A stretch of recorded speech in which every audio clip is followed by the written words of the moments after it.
ये बहुत ही दिलचस्प कहानी है, किस्सा है, इसे पूरा जरूर सुनिएगा, आपको यकीनन मजा आने वाला है। और हाँ, अगर चैनल को सब्सक्राइब ना किया हो तो वो भी कर दीजिएगा। सुनिए, एक शहर में डॉक्टर मोहम्मद ज़ीशान थे, जो बहुत ही जबरदस्त डॉक्टर थे और बहुत ही मशहूर थे। आज तक के कोई भी ऐसा ऑपरेशन नहीं था जो उनसे हुआ ना हो, हर ऑपरेशन में वो कामयाब हुए थे। एक रोज उन्हें दूसरे शहर में किसी बहुत जरूरी कॉन्फ्रेंस में जाना था, तो वो एयरपोर्ट पहुंचे और उन्होंने फ्लाइट पकड़ी। फ्लाइट रवाना हुई उस शहर के लिए, लेकिन तभी कुछ देर में अचानक से अंदर से कैप्टन अनाउंसमेंट करता है कि बाहर मौसम खराब होने की वजह से हमें पास ही के एयरपोर्ट पे फ्लाइट को लैंड कराना पड़ेगा। और फिर पास के शहर में फ्लाइट को लैंड करा दिया गया।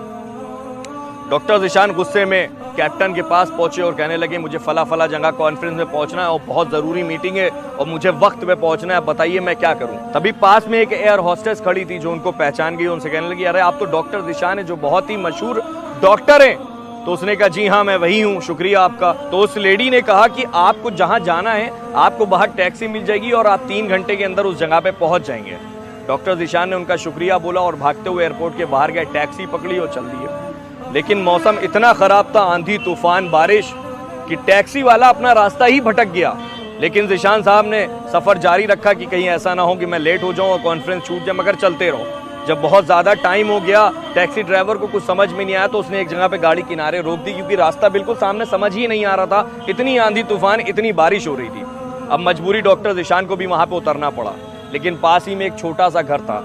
डॉक्टर ज़ीशान के कुछ समझ में नहीं आया, तो वो दौड़ते हुए उस घर की तरफ भागे और दरवाज़ा खटखटाया। अंदर से एक बूढ़ी अम्मा ने आवाज़ लगाई कि जो कोई भी है अंदर आ जाओ। डॉक्टर ज़ीशान भागते हुए अंदर पहुंचे और कहने लगे, ए अम्मा, अपना मोबाइल मुझे दे दो, मुझे ज़रूरी कॉल करना है। तो बूढ़ी अम्मा मुस्कुराने लगी और कहने लगी, बेटा कैसा मोबाइल, यहाँ ना लाइट है ना कोई फ़ोन है। डॉक्टर ज़ीशान बहुत हैरान थे कि आज के दौर में बिना लाइट बिना मोबाइल के कोई कैसे रह सकता है। लेकिन वो बूढ़ी अम्मा तिलावत कर रही थी, कुरान पढ़ रही थी और जानमाज पे बैठी हुई दुआ कर रही थी।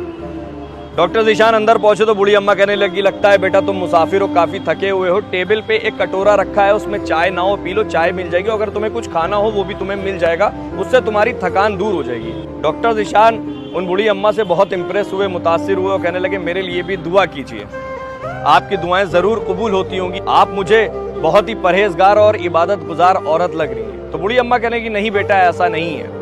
पास ही में बूढ़ी अम्मा के एक झूला था टूटा फूटा, उसमें एक छोटा सा बच्चा था जिसकी हालत बहुत गंभीर थी, अधमरा सा पड़ा हुआ था। अम्मा बीच बीच में उसका झूला भी झुलाती रहती थी। कि नहीं बेटा ऐसा नहीं है, अल्लाह का शुक्र है वो मेरी सारी दुआएं कबूल कर लेता है, मगर एक दुआ कबूल करने में उसे थोड़ा सा वक्त लग रहा है। तो डॉक्टर ज़ीशान ने कहा, क्या मैं जान सकता हूँ कि वो कौन सी दुआ है? तो उन्होंने कहा कि बेटा ये जो बच्चा तुम देख रहे हो अधमरा पड़ा हुआ है, ना इसकी माँ है ना इसके बाप है, दोनों का ही इंतकाल हो चुका है और इस बुढ़ापे में इसकी जिम्मेदारी मेरे ऊपर है। मैंने इसे एक डॉक्टर को दिखाया तो वो बोले कि इसका इलाज सिर्फ और सिर्फ एक डॉक्टर ज़ीशान है जो पास के शहर में रहते हैं, वही इसका ऑपरेशन कर सकते हैं। अब तुम ही बताओ, मैं गरीब बुढ़िया वहाँ जाऊँ, हो सकता है कि वो मुझे वापस कर दे, इसका इलाज ना करे। तो मैं अल्लाह से दुआ करती हूँ कि अल्लाह इस बच्चे का इलाज डॉक्टर ज़ीशान किसी भी सूरत में कर दे, किसी भी हालत में कर दे।